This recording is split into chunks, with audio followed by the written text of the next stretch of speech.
darajat Allahumma ya rafi'ad darajat Allah. Lamun jelema geus dibere kaindahan ku Gusti Allah, sanggup ninggalkeun kalazatan dunia, sanggup pepegatan jeung HP, sanggup pepegatan jeung televisi, sanggup pepegatan hubungan-hubungan jeung pamarentah, sanggup pepegatan tapi teu ngundang fitnah. Eta mah hate, ieu mah ngan dibahasakeun bae. Lain berarti kapanggih jeung lurah aju lumpat, kapanggih jeung camat lumpat, cecamat tewak, maling. Lain gitu, atuh biasa bae. Jahat eta mah urusanana. Sanajan urang amprok jeung awewe ge, aya nu urang teu bogoh mapan urang di jero hate teh teu betah. Teu betah atuh. Irung pengek, cili petot, hidung leteng, pendek. Ditanya orang Brebes. Teu betah. Teu betah. Hate teh nolak. Hayang geura indit, hayang geura indit, hayang geura indit, hayang geura indit. Tah. Urang ge urang lamun nyaho bahwa eta pamarentah jahat.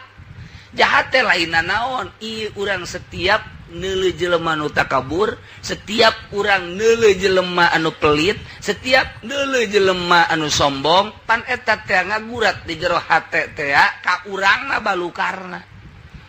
Ka urang balukarna tah. Mantap urang coba ge neuleuh bae jelema kos kitu. Atuh langsung salat teh khusyuk. Emang tadi ge henteu. Duh kos kitu.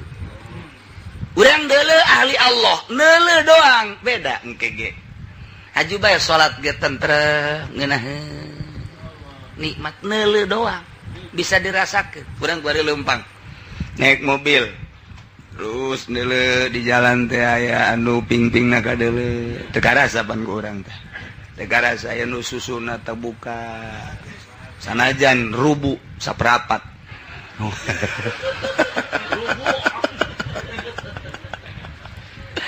Zeg urang deuleuh teu karasa tah. Urang teh teu karasa tah neuleuh sarubu bae ge tah. Geura ge salat ge engke salat. Sholli Allah. Eta bebeulahna ka deuleuh. Susu gede amat eta. Masyaallah Gusti Allah. Sumut maker iyyaka na'budu wa iyyaka nasta'in. Tapi di jero hate mun dibuka segede naon. Tapi naon?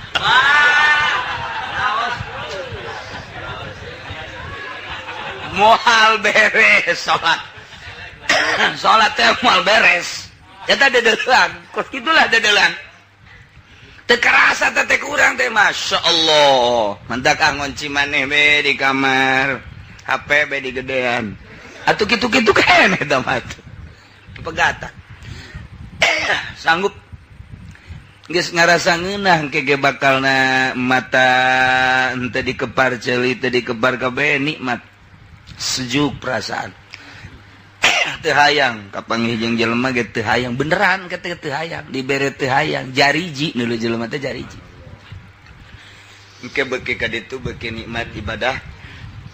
Bagi teu hayang kapanggih jeung makhluk kakarak ngeunaheun bakal nikmat dibere ta ku Allah, hijab dibuka blak. Ih, asa di mana? Asa di mana ieu teh ngeunaheun suasana. Eta teh Lailatul Qadar lain di bulan Ramadan. Seakan-akannya selalu manggihan Lailatul Qadar. Mantak saat-saat jam-jam tertentu jelema teh sok aya jelema nu deukeut ka Allah teh sok di jero kamar. Nukunyana pernah kapanggih. Nukunyana pernah kapanggih. Jem eta lah pernah kitu naon kana manggihan kanikmatan. Dibukakeun hijab ku Gusti Allah. Jem eta nyana ingin terulang kembali. Mungkin isuk-isuk, mungkin ba'da zuhur, mungkin ba'da asar, mungkin ti peuting. Geus teu bisa diganggu teh jem nu pernah dibere ku Gusti Allah. Jeung emang hampir kitu bae. Si eta teh dibereda ku Allah jem sakitu, engke dibereda teh jem sakitu deui. Biasana kitu bae, mun ti peuting mun ba'da asar dibere deui teh ku Allah tet. waduh nikmat. Itulah Lailatul Qadar. Lamun Nabi diberi mujizat pangbubungah, pangbeberah supaya ulah keder hatina. Tanda bahwa eta teh pengakuan ti Gusti Allah, wali diberi karomah. Nyana ngarasa diangkat jadi wali walaupun diikhtilafkeun ku ulama antara karasa jeung teu karasanya jadi wali, tetep nyana ngarasakeun sebab diberi karomah. Ketika nyana leumpang hujan gede teu kahujanan hayang teu naon teu jipan aing teu kahujanan ye. Nah, jadinya lah mulai beuki tawadu ka Gusti Allah. Nyana ngadoa, Gusti abdi mah maning hujankeun bae Gusti beusi kanyahoan ku batur. Tuh wali mah kos kitu. Ari nu lain wali mah, kadeuleus sia aing teu kahujanan. Kadeuleus teh Gusti ya. Tuh atuh aing teh ya. Ditanya engke eta wiridan nang teh mah ti Cisoka. Teh kos kitu. Kos kitulah ahli-ahli Allah teh ketika dibere embungeun.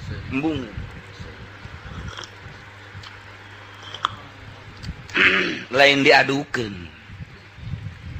lain dipamerkeun.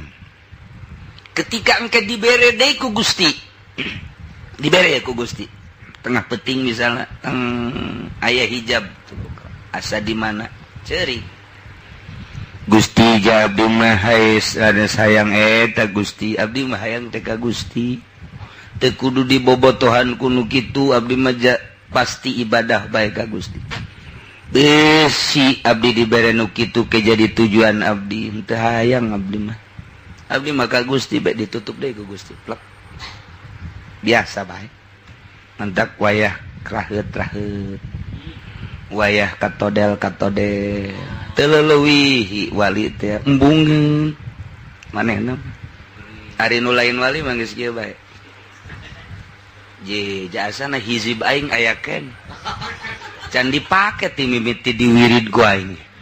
Aing baheula di empang baheula ye ngeueum. Haji Muhyiddin da mah. Aduh, teh coba dicobaan eta mah kos kadar itu mah istidraj. Ilmu kawalian karomah mah justru ditutup-tutup embungeun nya nama teu hayang. Mantak mimiti urang ibadah maka syariat tujuanana hayang sorga. Begitu urang geus mapan dina syariat asa karasa sorga deukeut ku syariat. Kuari ngaji nyana ilmu tarekat horeng salah teh kos kitu. Mulai kuari bertoriko teng hayang akhirat. Lain sorga hayang akhirat kuari. Geus dimaksud teh akhirat teh geus hiji. Begitu bertorikoh datang ke akhirat tek nyana kuari ngalampahan ilmu tahakkuk, ilmu hakikat. Horeng eta salah ibadah hayang akhirat. Gusti mang tahun-tahun abdi ibadah hayang akhirat ternyata abdi salah. Abdi mayena ibadah teh hayang ka Gusti be teu hayang sorga teu embung neraka teu hayang akhirat. Abdi mah hayang teh hiji be nu nyieun dunya jeung nyieun akhirat ka Gusti. Tah lamun geus datang ka dinya kakarak dibere bae ta karomah ku Gusti. Urangna geus embung Gusti. Ketika kanyahoan ke karomah nyana selalu ngadoa ka Gusti, Gusti faqbidni ilaika ghairu maftuni. Cabut bae abdi daripada abdi kanyahoan besi di wali-wali ku batur. Imam abdi mamaningan cabut bae ampihan Gusti. Ai urang mah lain. 5 karomah aing. Hiji dahar teu seueuh-seueuh. Ieu karomah aing. Ieu genderuwo atuh tah dan lain sebagainya. Nah iyalah. Ieu kuari Kisair laula suhubi jamalikum fi zati lamun teu hadir teu katara teu ngajepat kaelokan anjeun di awak kaula atuh niscaya kuring perido sasaah ge bihayati ku hirup kaula.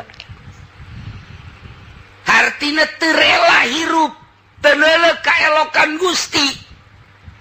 Lantaran ieu Gusti geus jadi milik abdi sajam bae teu kapanggih jeung Gusti, teu kuat Gusti. Teu kuat hayang jeung Gusti bae. Geus ditinggalkeun dunia, geus ditinggalkeun makhluk, geus ditinggalkeun nafsu, geus ditinggalkeun setan. Nu aya teh Gusti, berarti Lailatul Qadar terus. Da kapanggih jeung Gusti ku nikmat-nikmatna dumadeheus jeung Gusti. Tanpa maca Quran, tanpa maca sholawat, tanpa zikir, hanya hati anu berbicara jeung Gusti. Surul asrar nu aya di jero hati nu dititipkeun ku Gusti, nyanana ngahaneng bae pos ku bodewe. Ngahaneng.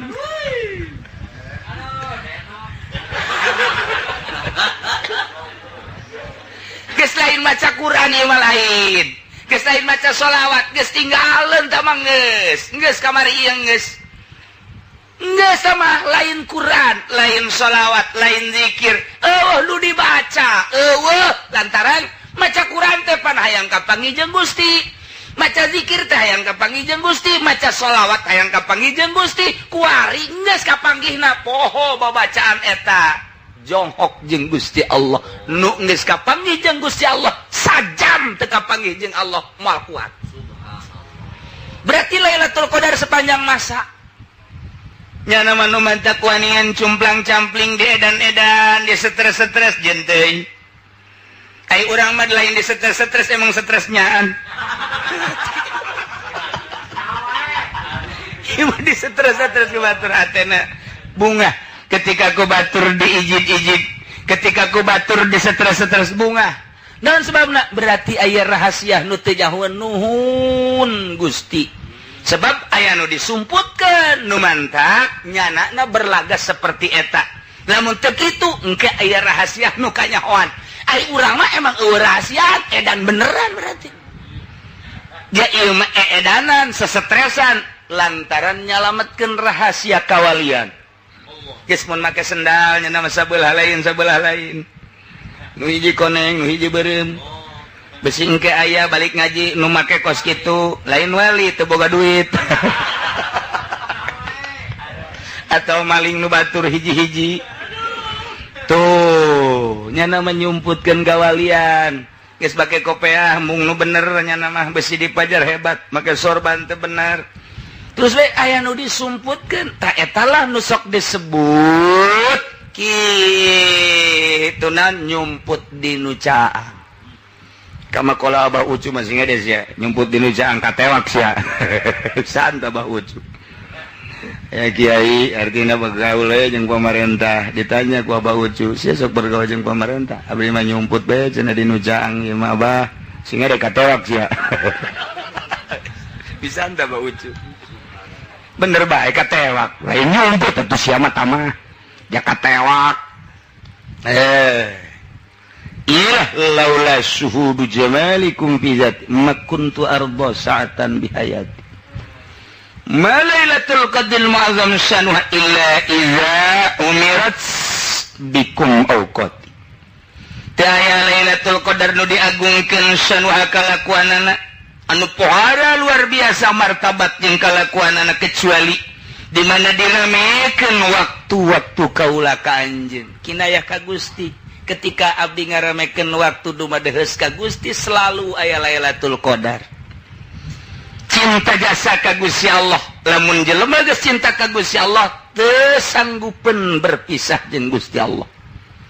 Melalui jalur mana nyana? Mun tadina kapanggih ku jalur Quran teu sanggupeun nyana ninggalkeun Al-Quran. Melalui jalur mana nyana kapanggih jeung Allah? Melalui jalur sholawat teu sanggupeun ninggalkeun sholawat. Melalui jalur mana nyana kapanggih jeung Allah? Melalui zikir teu sanggupeun nyana ninggalkeun zikir. Sebab ketika nyana zikir berarti kapanggih jeung Allah. Ketika make jalur sholawat nyana maca sholawat kapanggih jeung Allah. Lantaran kabeh engke kadeleudan jeung kapanggih jeung Allah mah Allah kabeh. terek Allah kabeh kumaha apan urang diciptakeun ku Gusti Allah haji urang teh dibere kekuatan ku Gusti Allah dibere daya ku Gusti Allah urang geus ngabahasakeun ikrar di hareupeun Gusti la haula wala quwata illa billah teu aya daya jeung teu aya kekuatan kecuali nu Allah urang boga daya jeung kekuatan berarti eta teh daya Allah geus kicep urang kicep Allah denge urang denge Allah daya urang daya Allah kuat urang kuat Allah teu kudu jauh-jauh neuleug gerak urang kapanggih jeung Allah kabelah ditunang ke aing teh Allah anallah pencit bunuh Siti Jenar iyalah ngaranna manunggal wahdatul wujudna iya anu dipermasalahkeun di urang ulah berpaham seperti eta ulah sasar tapi ketika jelema ibadah ka Gusti Allah pasti kos itu disasar atuh sasar ulah basa anu ngaku kos itu bunuh andai kata jelema terus suluk bakal kos itu bae tah eta mah teu bisa dicaritakeun lantaran mah perasaan geus ngaji teh aya ngaji amil aya ngaji jurumiyah aya ngaji fikih kabelah dina aya ngaji tauhid kabelah ditu mah ngaji rasa nah ieulah nu teu bisa dijabarkeun nu bantak bertorikoh mah teu bisa dipotokopi langsung disebarkeun tah eta lamun menyebarkeun fotokopian torekat nyasarkeun balun mudilun balun mudilun cek Mama Bakri tarik mundur jelema nu kos kitu teh eta teh pengkhianat eta dina kitabna Futuhat pengkhianat kiai anu nyebarkeun torekat model kos kitu eta teh geus wajib dipanggil ku pamarentah pencit lantaran nyasarkeun jalain kitu torekat mah sia geus sabaraha taun mah santren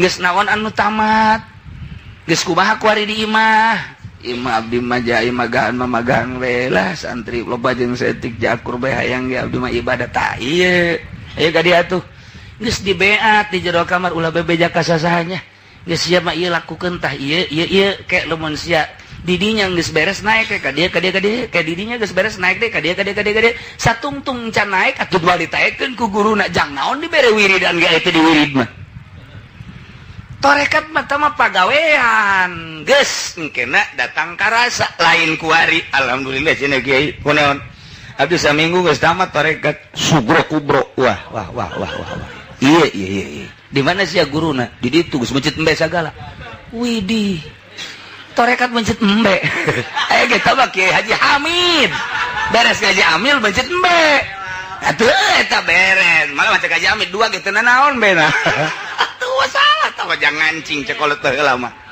ai torekat melain kitu malah putus jeung urusan dunia guruna ngede ya ulah bere-bere ka aing nu penting sia heula bener jeung Gusti kadeleung ke ku mama dipantau ke ku mama salah bae bisa dipanggil salah sia atau melalui ngimpi salah sia atau ditegur melalui karomah nyana keur diuk anu nampiling jeger ih saha eta nu nampiling nyana deui wirid ditampiling deui tuh kos kitu guru torekat mah bila perlu panggil atawa ngimpi nang nyieun ngimpina ge guruna nyieun ngimpi atuh guru torekat mah ka murid ge nyahoeun sia ngimpi anu nya kamari peuting ka ngimpi-ngimpi nyahoeun atuh komo hayang ka jahe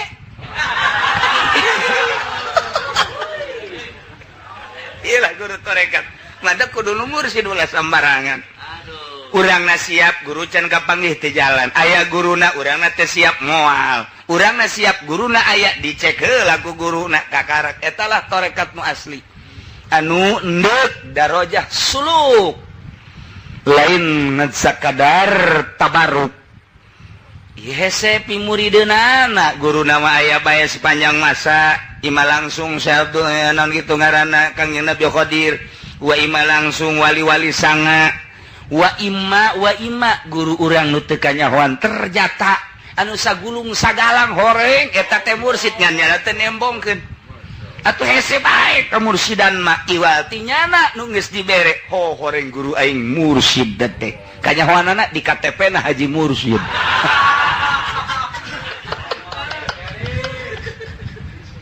aduh ulah nyeritakeun tarekat babari hese babari. Mentak di akhir zaman engke bakal digelar tarekat bader bae. Tarekat make kartu nama deka mana? Jangka pabrik naon? Kok tarekat sih pakai kartu nama, heran. Itu salah jurusan. Tarekat pakai kartu nama masalah jurusan dan dipakai naon eta kartu nama tarekat. Kos kiai make sertifikat, heran aing mah kiai sertifikatan. Atuh engke bisa digadekeun. Sertifikat kiai pakai kredit. Iyalah di akhir zaman mah geus macem-macem hayang pengakuan lain kitu tarekat. Kuariman nu tanda tangan gereja teh kakarak golongan MUI, golongan Kiai Golkar, baik ai kiai nu sajen mah kakarak dibere sekupi doang. Engke mah kabeh tanda tangan. Ima aya kepentingan, ima atuh sieun. Terus geus hese berjuang. Hese usik sebab kabehan kabawa ke arah itu geus engke mah nu maca Quran nu ngamalkeun Al-Quran nu boga jujur saeutik bakal jadi mutiara diburu ku jelema ti mana-mana didatangan ku jelema nyanana geus embung geus teu melu tapi terus bae ku eueuh nu jujur boh di kalangan pejabat aya hiji jeung celing kadeulean ku kabehan aya hiji kiai nu jujur kadeuleu aya hiji tokoh masyarakat nu jujur bakal kadeuleu ku balaria persis kos mentang atawa nyenget lampu di poe. Itulah di akhir zaman mah can sabaraha guari kamari ieu mah urang ngadenge nu mabok neuleuh nu mabok di pakotaan ayeuna ambalaya ka lembur-lembur geus teu bisa ditahan polisi intel khusus nu nangkepan narkoba loba tapi terus makin hari lain makin surut makin hari makin tambah. Itu kene nu zina ditangkep di Indonesia mah hukum urusan zina mah hukum lalagaan tanya panggil lantaran bapak nalapor ke polsek panggil anaknya kamu Zarwiti zina ya iya pak dengan Zaid betul pak Zaid kamu ngaku iya pak Zarwiti, ini berdasarkan laporan bapak kamu dizinahi. Apakah kamu ini diperkosa apa sama-sama seneng? Sama-sama seneng, Pak. Cek polisi itu sama-sama seneng, Pak. Sebab sarua seneng mah masalah di Indonesia mah hukum kumaha aturan-aturan Pak. Anak bapak ini mah atuh dilakukan secara senang-senang perlakuannya ini mah tuh nggak bisa dihukumi. Coba tanya deh, kamu ini diperkosa apa seneng? Sama-sama suka. Tanda sukanya bagaimana? Kalau bapak mau juga boleh.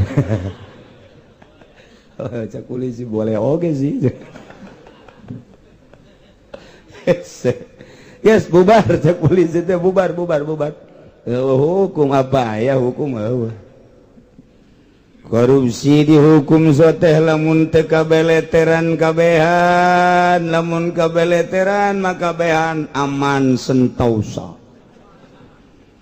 masalah nu dimasalahkeun soteh teu kabagian nu teu kabagian ngaluarkeun hukum supaya sarua menang etalah di Indonesia nasib urang kos kieu hirup di Indonesia pejabat tinggal pejabat gitulah kanyataan mantak mun teu bisa urang mawa diri ka Gusti Allah bakal kababawa pamalingan ditangkap ku ditangkepna makin hari makin tambah luar biasa nama pamalingan hese urang nyaritakeun berarti moral bangsa iman geus ipis jasa karepna bakal leuwih urang onam geus kolot merenanannya isuk pageto anak urang saat anak urang umur 30 40 tahun tahun sabaraha eta urang geus di jero kubur mun anak kurang teu dieusian hatenaku pendidikan agama saaya-aya di sakola doang kos kieu bentukna mantak ulama ngan sakadar mere pandangan ka hareup urang mah kuari masih aya keneh deres di unggal daerah isuk pagetot 30 tahun ka hareup masa anak urang mujudna keur luar biasa kiai-kiai nu jalalujur geus sampir eueuh sementara anak urang teu dididik agamana cukup di TV jeung di majalah sakolahan majakos kitu pendidikanana urusan moral ilmu maksudna geuning nu ayeuna jara di pejabat teh hasil sakola mana anu kadenge kuceli urang kaambe ku irung urang rada merenah gitu ngajabatna pan eueuh komo ka hareupna persiapkeun anak urang kadanan jang sekup nasional jang diri-dirina atuh keuna nyahueun ka Gusti Allah Subhanahu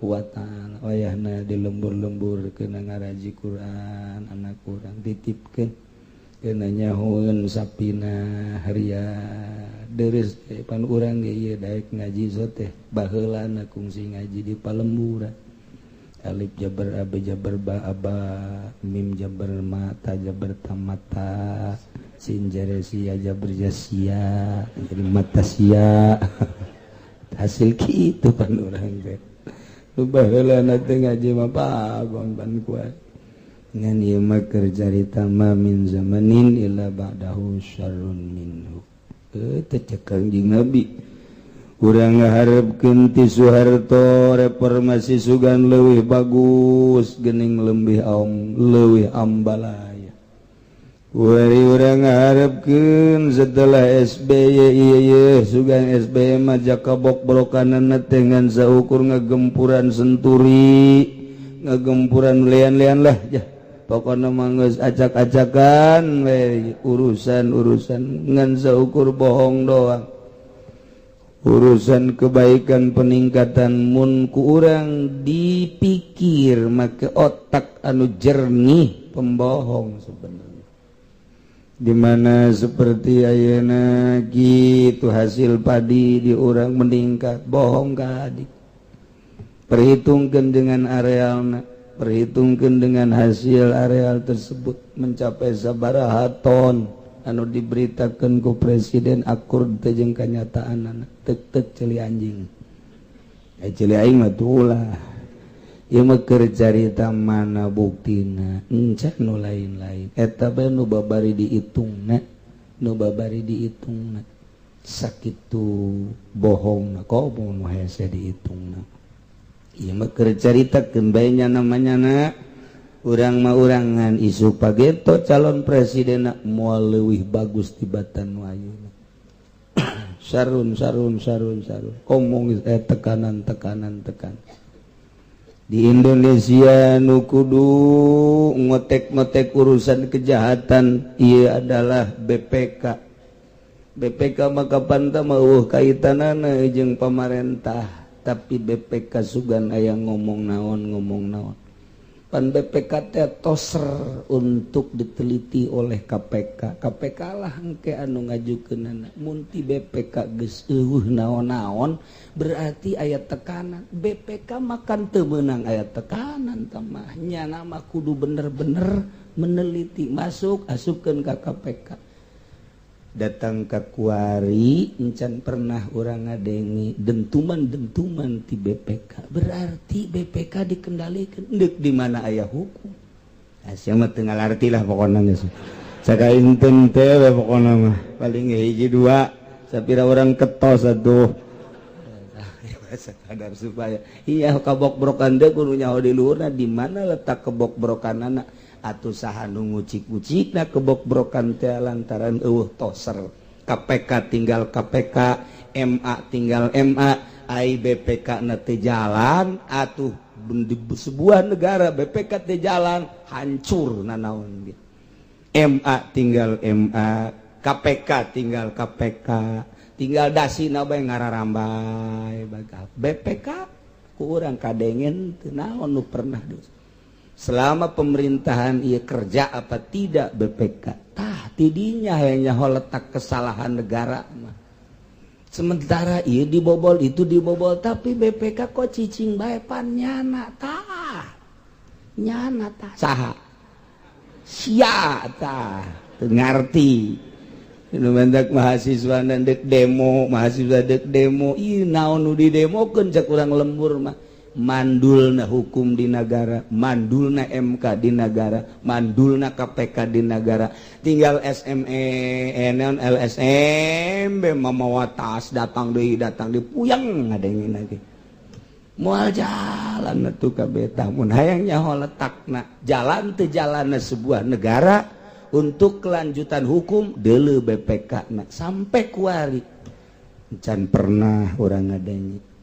Gitu mantap mandul coba di Amerika coba di Jerman coba di Inggris nah etana lempang jalan mantap sekali-sekali ke Inggris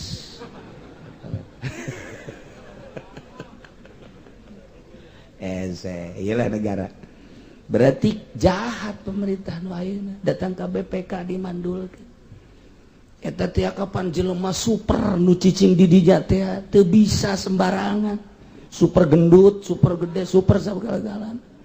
Tapi kan teu maju. Berarti aya main berarti kan. Jeung RI 1, jeung MPR dan lain sebagainya. Lamun geus dikitu-kitu negara tinggal rakyat bae.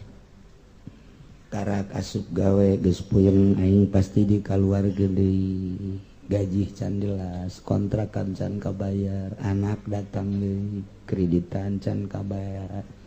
Puyeng nu aya ngadahar baygon bae kitu aing. Maksudna keur carita kabok-brokan nagara diawali ku ti luhur datang ka handap. Masyarakat ka bawa-bawa, kiai nage milu ka bawa-bawa. Baheula manu korupsi teh hanya DPR hungkul dek ngajenengkeun bupati kuari mah kiai ge kasogok kabeh sa Indonesia kuari kiai teh disarogok dek pilkada dek pilgub eueuh ketentraman batin kiai hanya sabaraha persen kiai anu mengasingkan dirina batinna zahirna mah hayu bae tapi batinna mah anti aing mah hitung kurang di Pandeglang, di Serang, Tangerang, Bogor, terus Sukabumi, Cianjur, Garut, Bandung. Mana kiai? Aya cenah di cicing bae di lembur kura teu kapake teh kiai. Lain cicing bener-bener anti tahu. Nya ge pagon mun sekupi datang. Tuh, ya mah keur cerita kahareupna moal leuwih bagus. Ku urang dideuleu tokoh Golkar si eta. Tokoh PDI si eta nu bakal main, tokoh Hanura si eta, tokoh Petilu si eta, tokoh naon deui PKS Komu Nasdem terus si eta cek hate urang mampu henteu si nyana ngalempangkeun nagara melalui hukum nu jujur jeung nu adil jak kahirupan kos kitu. Kapan eta teh anu kamari ngagagalkeun urusan sosial di mana Lapindo Golkar teh kapan eta teh tokoh Lapindo nomor hiji anu masyarakat ceurik kejengek ku manehanana henteu disantuni ku ari deuk siap hayang jadi presiden mantap aing mah greget bae ka Golkar nyaho sian teu goblok meureun teu deuleu riwayatna baheula tuh deuk kumaha tarindah ka mana Lapindo aya henteu santunana ngejerit urang ditu urang teh kudu ka bawah meureun nu magahan ngaji di ditu teh nu nyekel mushola di ditu nyekel masjid di ditu teh begitu usul ke presiden itu mah hak masing-masing pan eta nu boga Golkar ocak-pacak sia goblok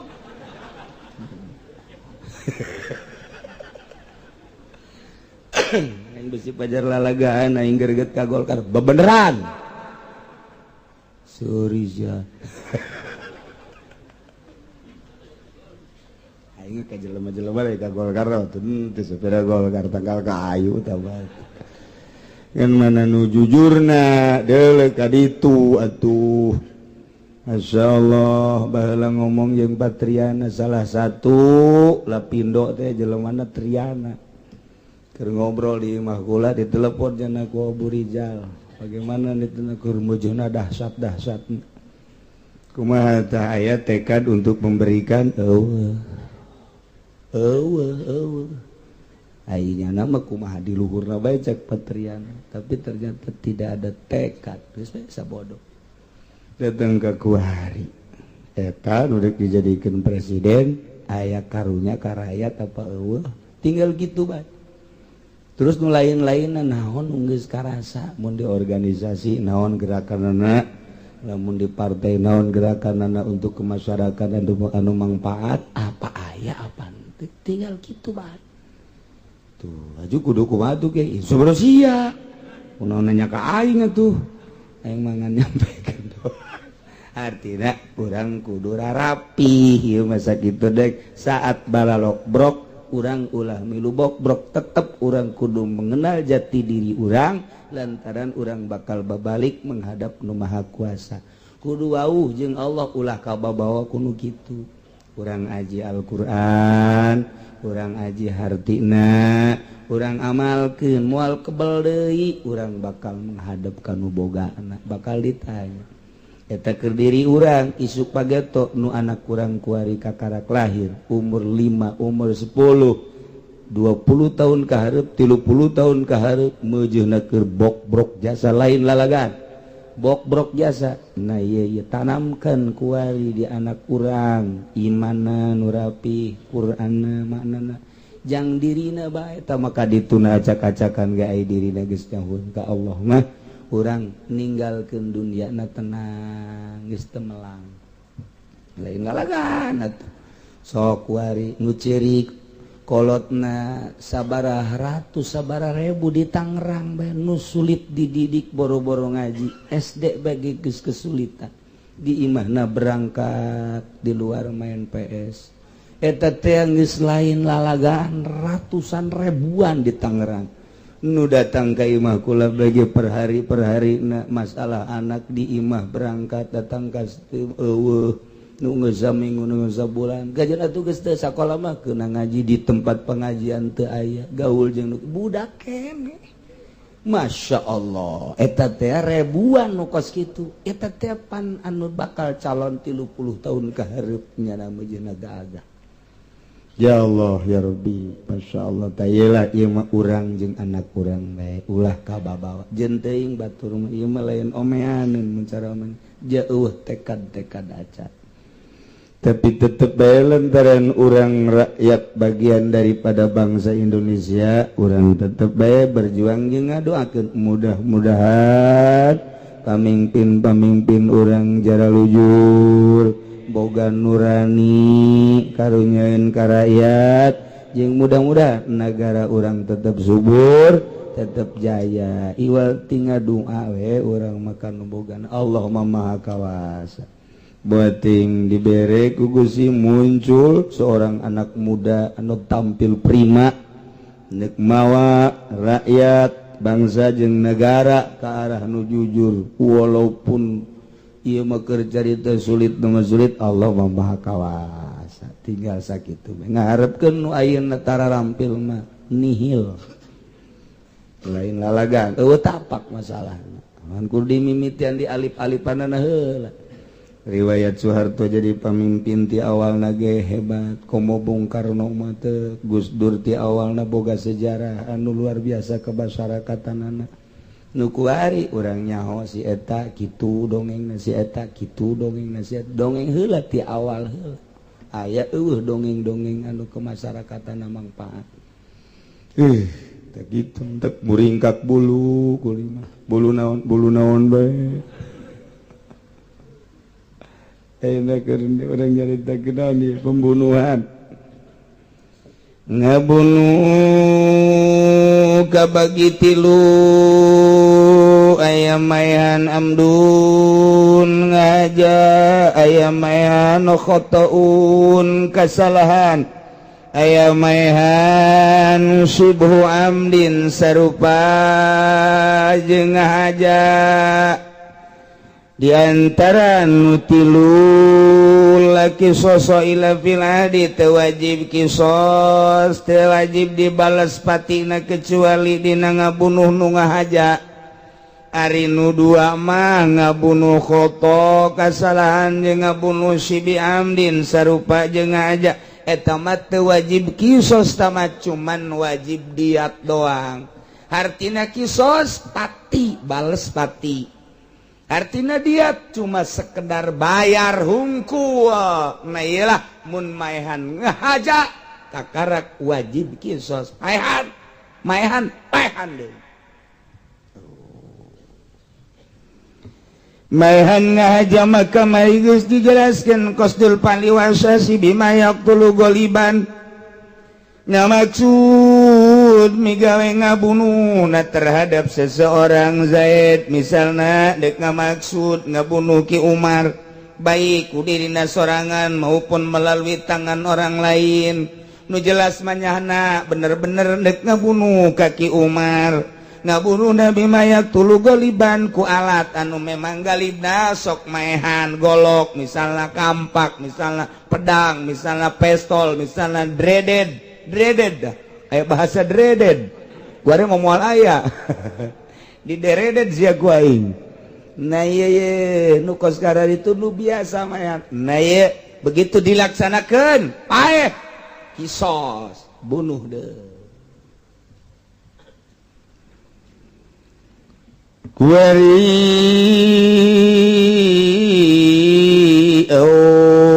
wa in qasdahuma Zaid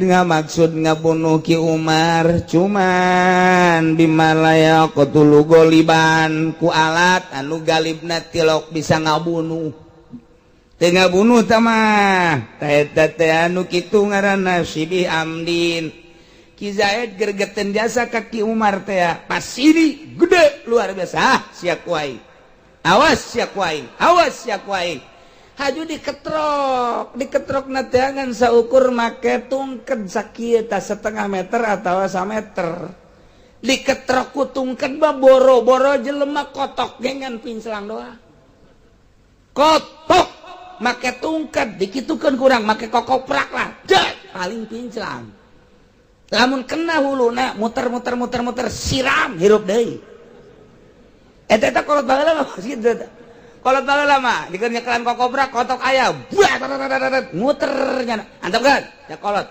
ulah dicekel bakeun gayung siram tutupan make pengki tutupanan kolot baheula geus moal nyaho budak kuari mah moal nyaho kuari mah HP nyahona tutupan make pengki tutupan menang 10 menit buka ge ku sia buka humpat terleng mah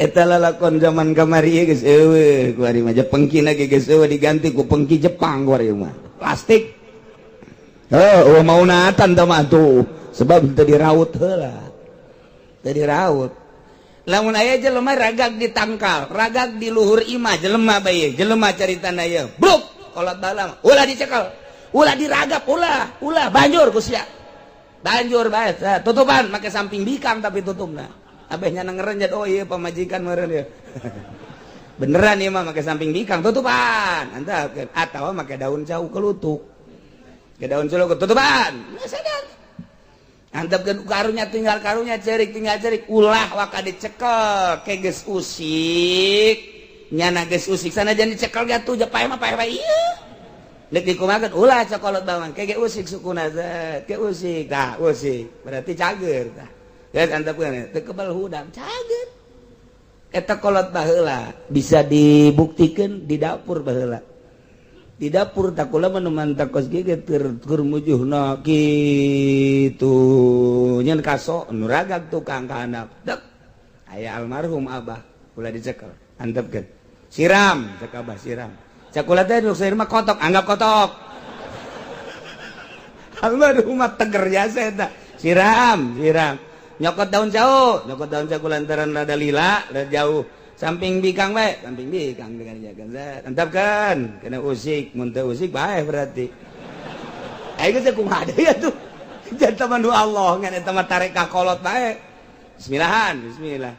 Menang 5 menit leuwih setik mulai usik tuh. Udangnya na kieu. Karak ditanya, "Mang, hareup mana ieu?"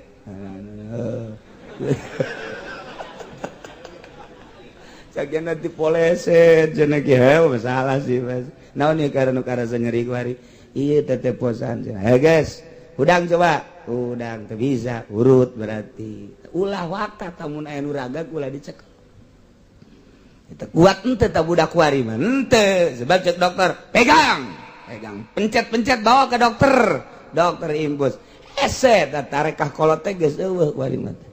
Geus eueuh coba ge, mun aya nu ragag, ulah ngarep-ngarep nu ragag.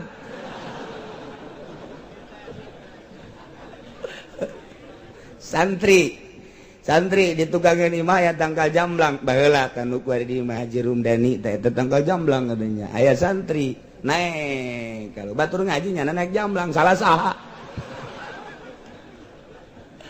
ragag duaan hadena ge jadi anu nyaho ngan nu saurangna leutik jadi lumpat begitu ragag bluk santri leutik teh tah lain nulungan pan budak mah bebeja ka imah mang santri ragag di mana tangkal jamblang geus dicekel tak encan jaka marem mencan jakula doang tadi itu banjur bae tutupan make daun cawu loba daun cawu antep ke geus beutna teh kebal udah masyaallah eta tarekah kolot tah ieu keur cerita Zaid ngamaksud ngabunuh kaki Umar ai praktek ngabunuhna teh make kokoprak kokoprak pas laki nyandung esok di kokoprakan kuno kolot ajar kotok jago meureun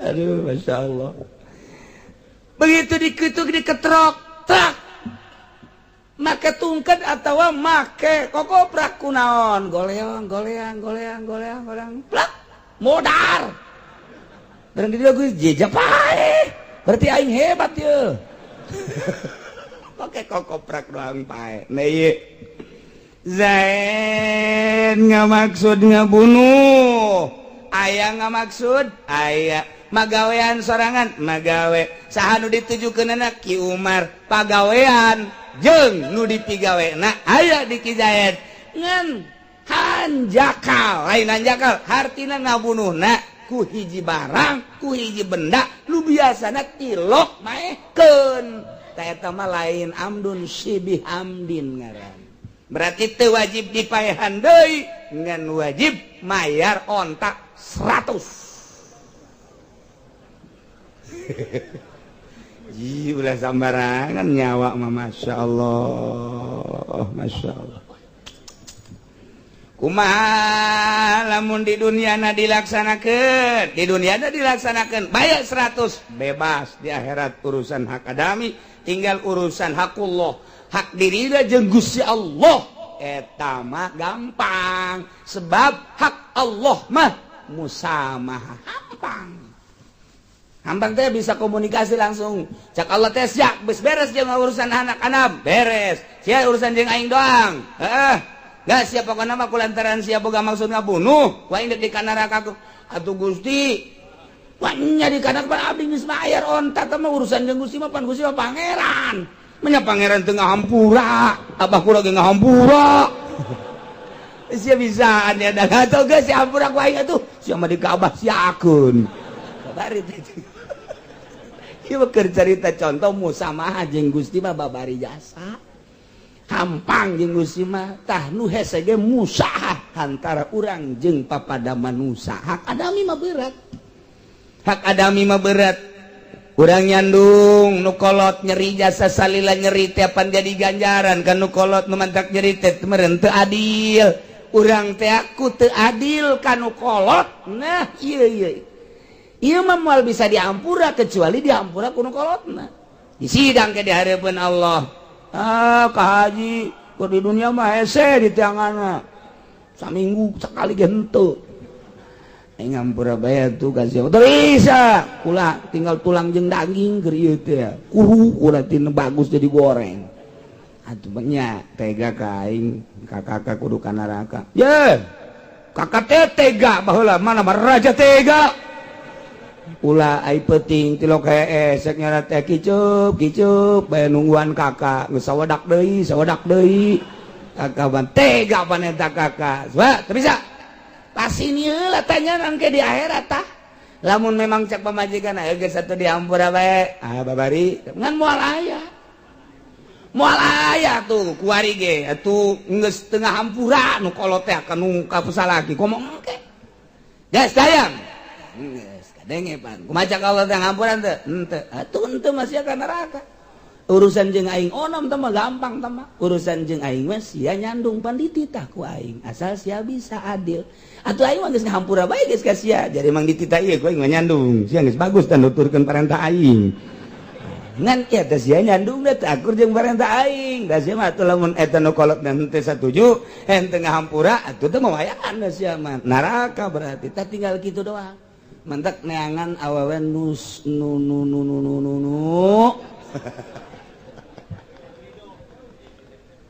ada kan ridho datang ke kiamat mamangi tapi lamun jujur mah ridho terido ai jujur mah pokona mah aing mendek nuturkeun Al-Qur'an kuari mah disia sapeting dinu ngora sapeting tah mah ridho terido tama terus bae tah mah pokona mah asal di dia sapeting di itu sapeting di dia sapeting di itu sapeting beres gimana nu hese teh ai dinu ngora mah di seminggu 2 minggu aya dinu kolot mah masyaallah datang doang gengan saukur PS berang aja deui sak nu kolot beuy teh ka haji masyaallah kok tega-tega teuing da eta hak eta anu bahaya ya Allah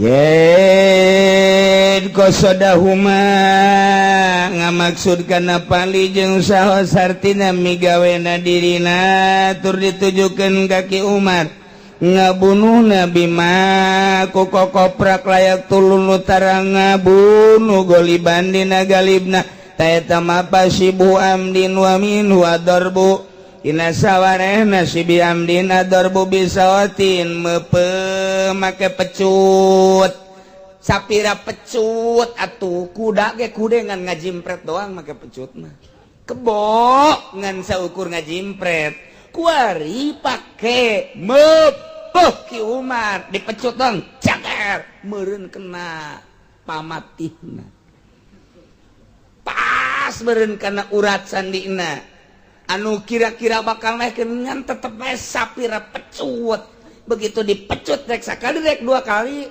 koleang bruk pae ta eta tetep si amdin lantaran alat nu pake ngabunuhna henteu biasa osok ngamaehkeun sok baekeun si amdin berarti teu wajib kudu dipaehan deui ngan wajib bayar diat minhu ad-darbu biason tina sawarena si biamdin teh meupeum make kokoprak meupeum make tungkat meupeum make rokrak meupeum make sakadar kayu awi anu kira-kira ceuk galibna teu maehkeun ai prak terjadilah paeh ieu adalah si biamdin teu wajib dibunuh deui ngan wajib kudu bayar diat 100 onta 100 onta lamun hiji ontana 10 juta beba bari heula ngitungna berarti lamun 100 onta sabaraha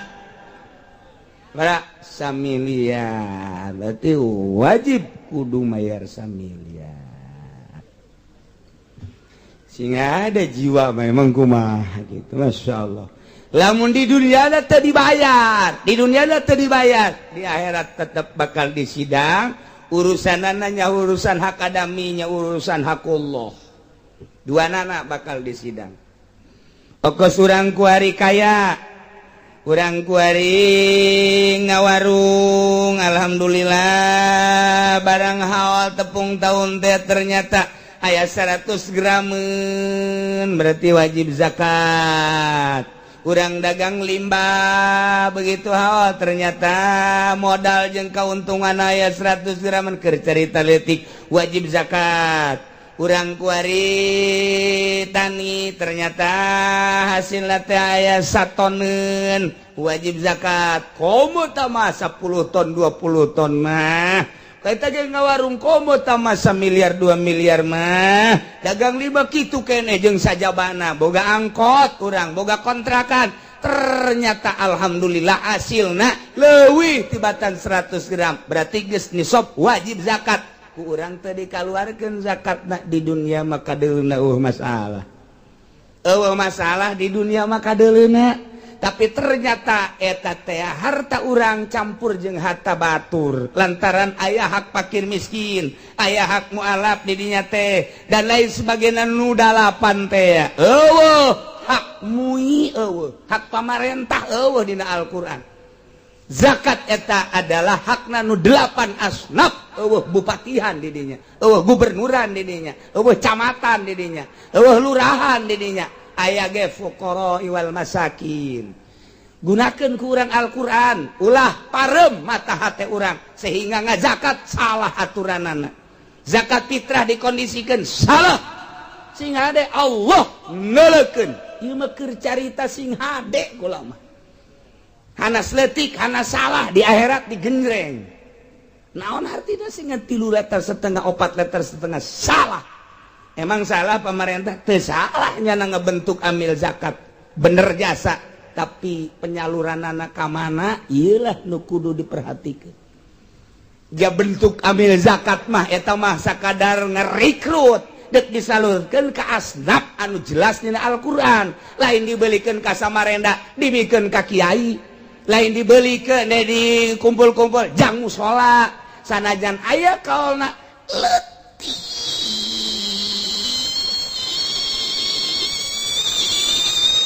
yes.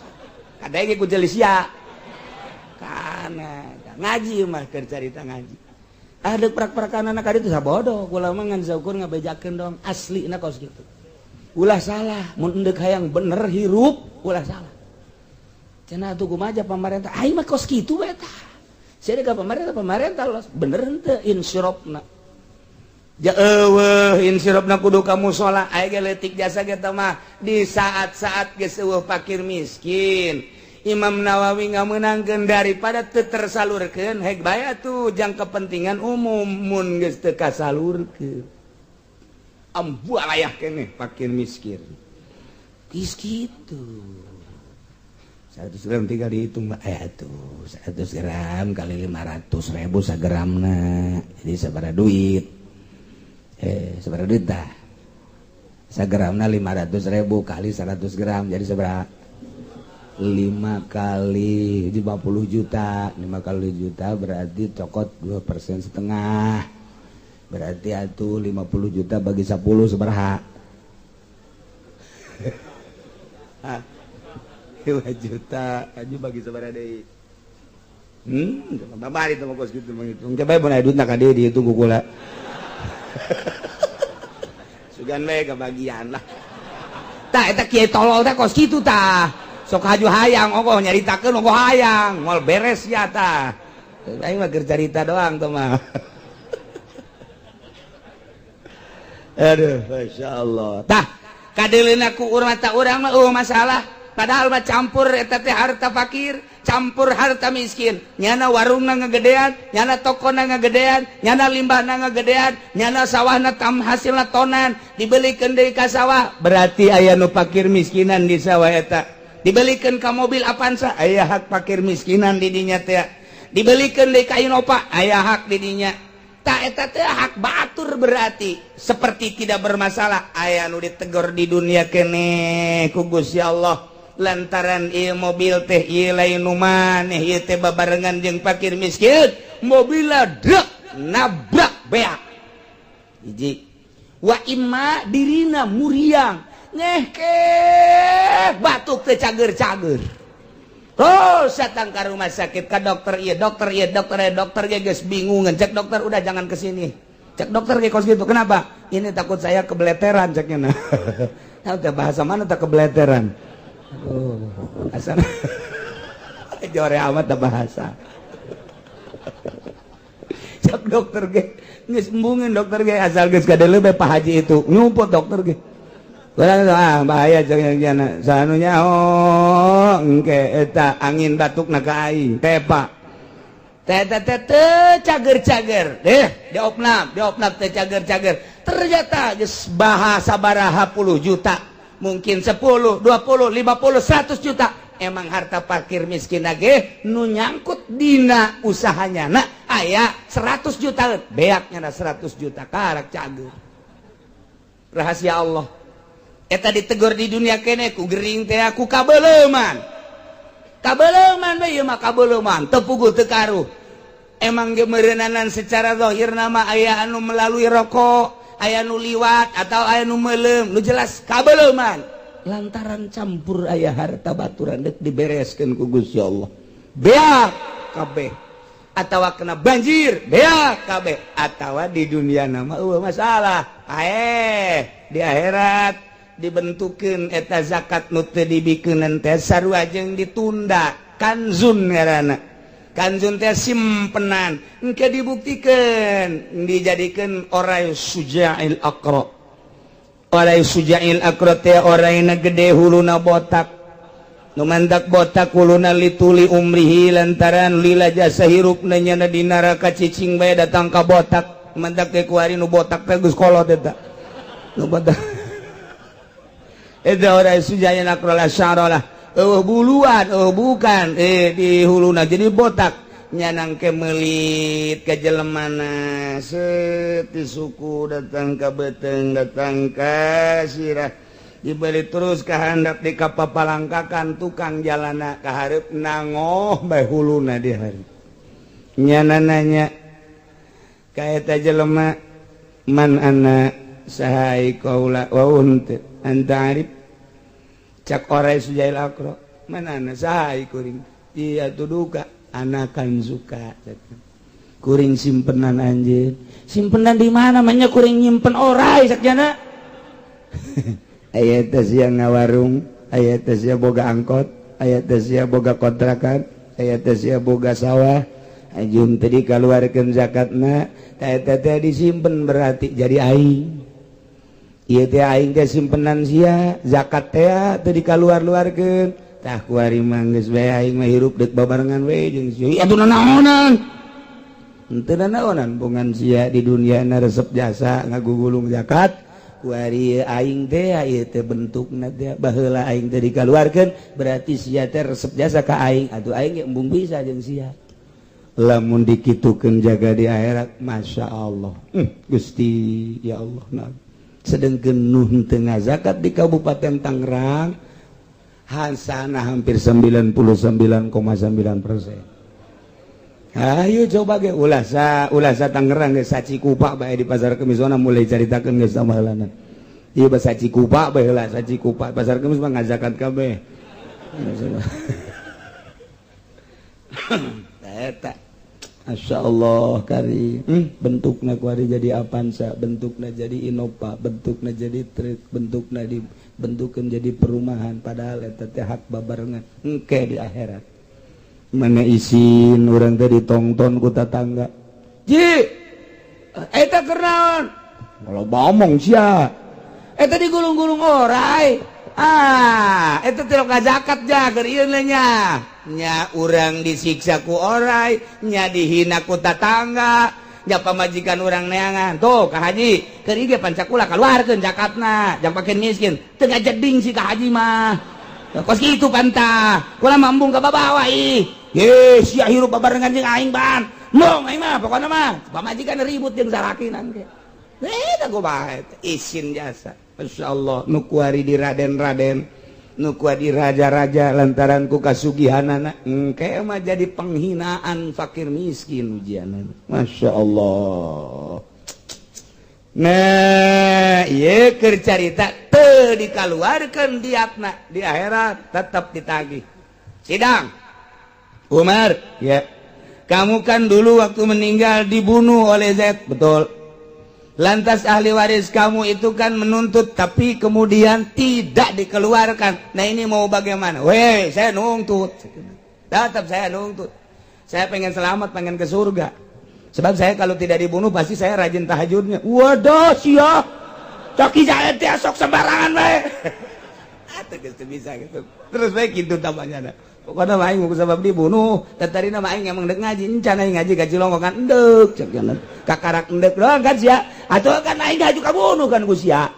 Aing geus diajakan ku tatangga endek ngaji pan. Endek aing ge. Loh, sia mun endek pati kamari. Ge, malaikat nu nyahoeun. Tanyakeun ka malaikat, malaikat nyaho? Henteu. Ah sia. Geus rame, pokoknya persidangan di akhirat rame jasa.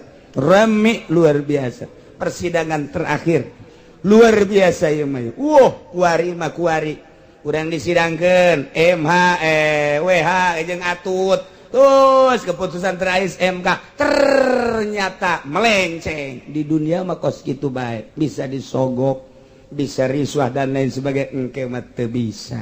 Ya Allah. Umar, ya. Kamu ini kan dibunuh waktu meninggal oleh Zaid, betul? Lantas kamu mau nuntut? Mau. Nah ini kan hak saudara kamu, ahli waris kamu, panggil ahli warisnya. Ini seluruh ahli waris ketika Ki Umar dibunuh oleh Ki Zaid, kamu tidak menuntut? Saya mau menuntut kemana? Lapor atau ke Polsek? Kan nggak ada hukum di Indonesia yang begitu-begitu.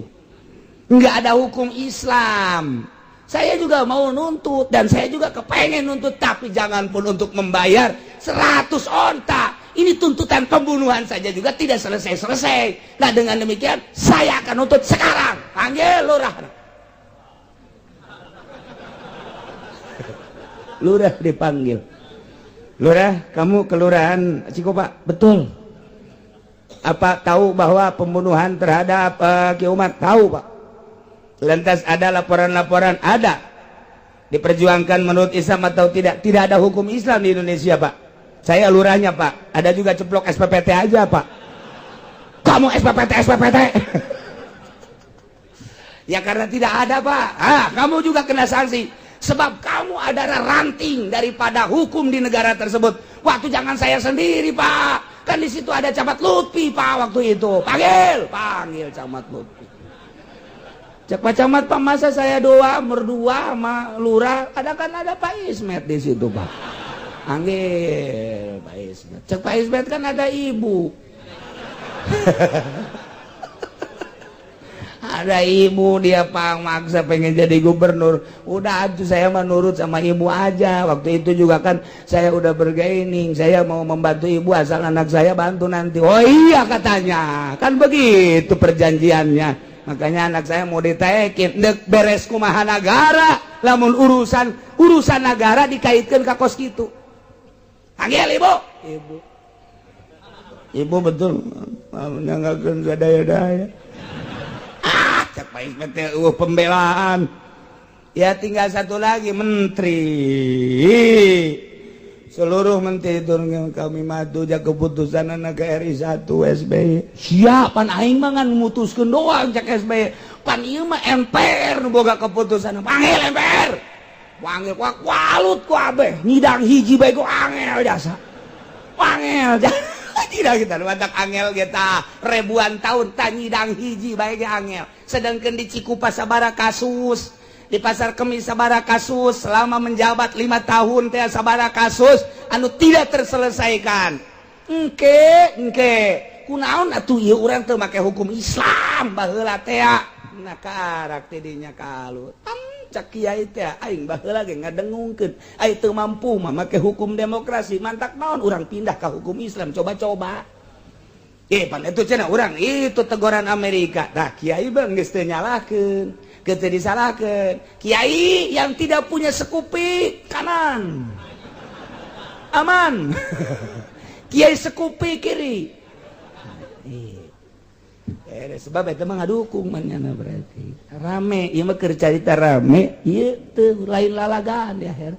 Satu kasus yang tidak terselesaikan menurut hukum di dunia nanti di akhirat akan diselesaikan. Hukum terakhir engke di akhirat. di bawah keputusan Rabbul Jalil Allah Subhanahu wa ta'ala.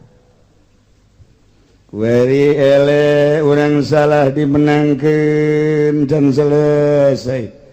Can selesai ke selesai nama di harapan Gusti. Namun kuari urang memang bener dibenarkan selesai guys. Tapi namun orang sebenarnya masalah tapi meronta ingin benar, nah can selesai, tetap akan dikembalikan kepada hukum kitab samawi. Di zaman Kangjeng Nabi Musa dikembalikan ke Taurat, di zaman Kangjeng Nabi Daud dikembalikan ke Zabur, di zaman Kangjeng Nabi Isa dikembalikan ke Injil, di zaman Kangjeng Nabi urang Kangjeng Nabi Muhammad sallallahu alaihi wasallam dikembalikan ke Al-Qur'an. Saha nu make hukum Al-Qur'an? Salamet. Saha nu teu make hukum Al-Qur'an? Neraka jahanam. Inggi sumandak Gus Dur waktu keur di demo, NU siap untuk menghadang, dari Polri siap untuk menghadang, dari ABRI siap untuk menghadang, tinggal kecap kieu doang, pertahankan, bisa dipertahankan. Tapi Gus Dur tidak usah, ini anugerah dari Allah. Kumaha eta eueuh nu nyaho rahasiana, sungguh berat nanti di akhirat kalau saya pertahankan. Ini pun niat saya untuk meluruskan, belum tentu di hadapan Allah. Ieu nuhun aya anu nurunkeun hakikat nama eta gedati Allah, berarti kula deuk disalametkeun. Eta Gus Dur mun dipertahankan, NU geus siap jasa mempertahankan, Polri geus siap mempertahankan, ABRI sarua bae siap mempertahankan, wabeh geus krangkring-krangkring kang asal cek Gus Dur. Pertahankan, dipertahankan, tapi Gus Dur tidak usah, lengser bae. Naon? Neuleuh ka hareupna. Beuh, ieu lain bantrak-bantrakeun. Dunia mah gampang, tapi engke dihareupeun Gusti Allah. Maningan kieu. Kan saya engke mun disidang cek Gus Dur, kan saya rencana mau diluluskan, dijujurkan, menjadikan negara anti korupsi. Tapi kan saya dilengserkan oleh Amin Rais.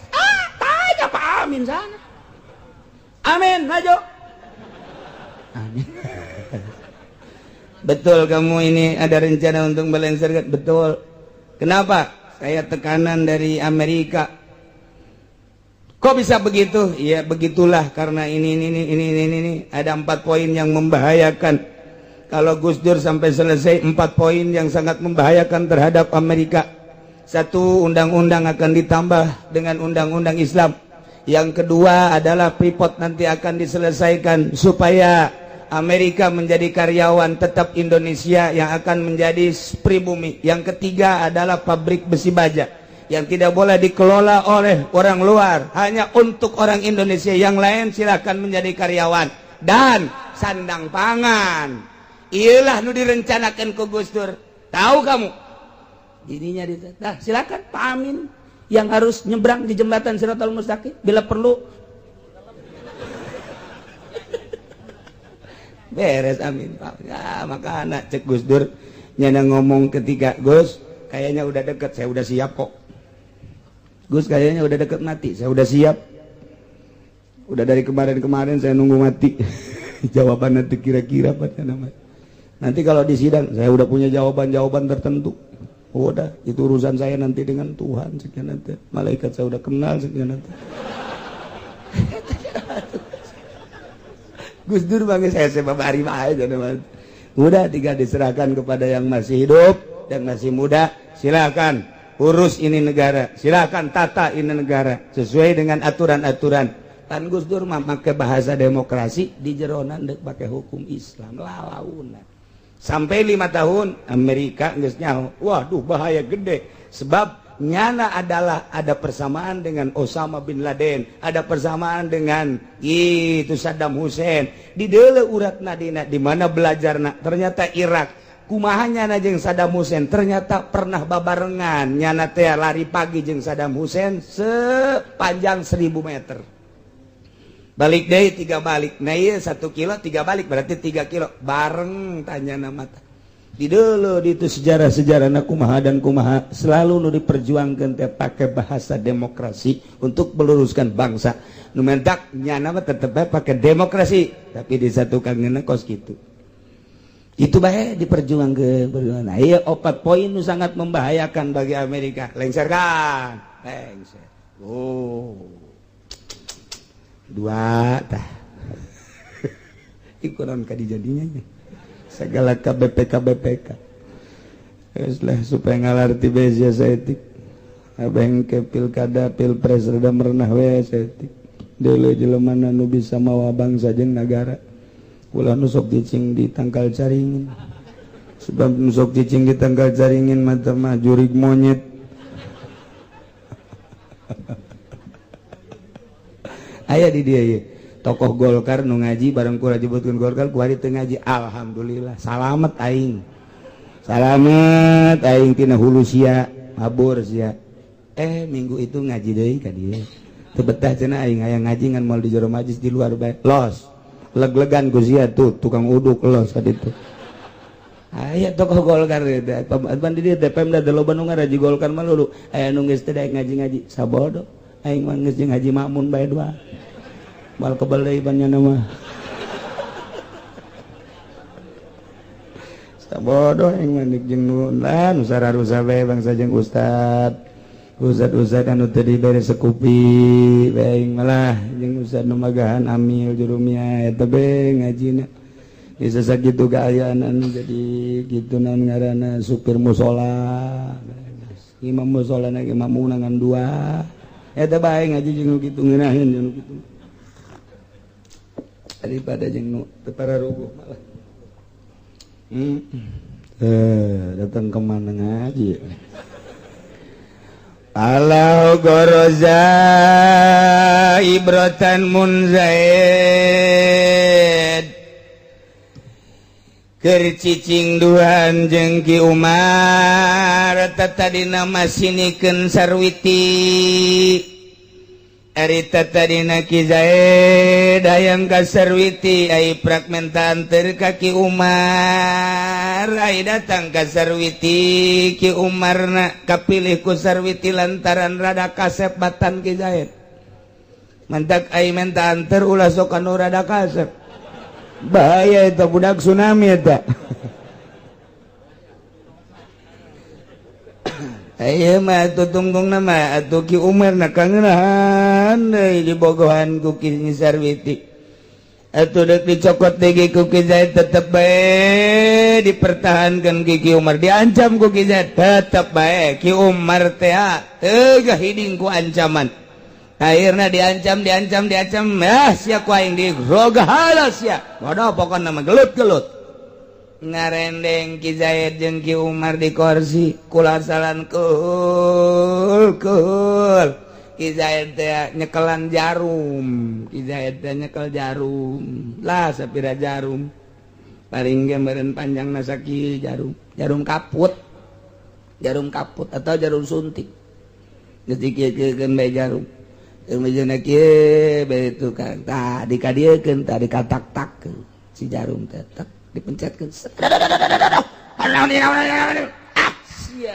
jarum waduh sia kain alah sepira jarum cekeun teh dikiki dicabut ku sorangan teh aduh ngagedean ngemu sajam 2 jam puyeng amat cenah aing puyeng amat minta cai coba dahaga di rumah golek pae ku jarum doang pae ku jarum da kumaha eta Walau goroza ibratan namun Ki Zaid nancepkeun jarum bimaktalin kanggon sok ngabunuh pan ditak-tak mah di dieu aya urat saraf anu ka dieu tah atawa ditancepkeun di dieu di beungtreuk atawa ditancepkeun di embun-embunan begitu keur kieu tancepkeun naon sah didedekkeun koleang-koleang orang pae jarum doang syariatna sababna ku jarum pae ka ieu Ki Zaid nusukeun jarum kaki Umar dina pundakna atau di beheungna atau dina embun-embunana kemudian Ki Umar teh pae asupna kana ngahaja atawa kasalahan apakah sarupa jeung ngahaja keputusanna necek di dieu ieu kasupkeun kana Pak Amdun sarua jeung ngahaja bunuh deui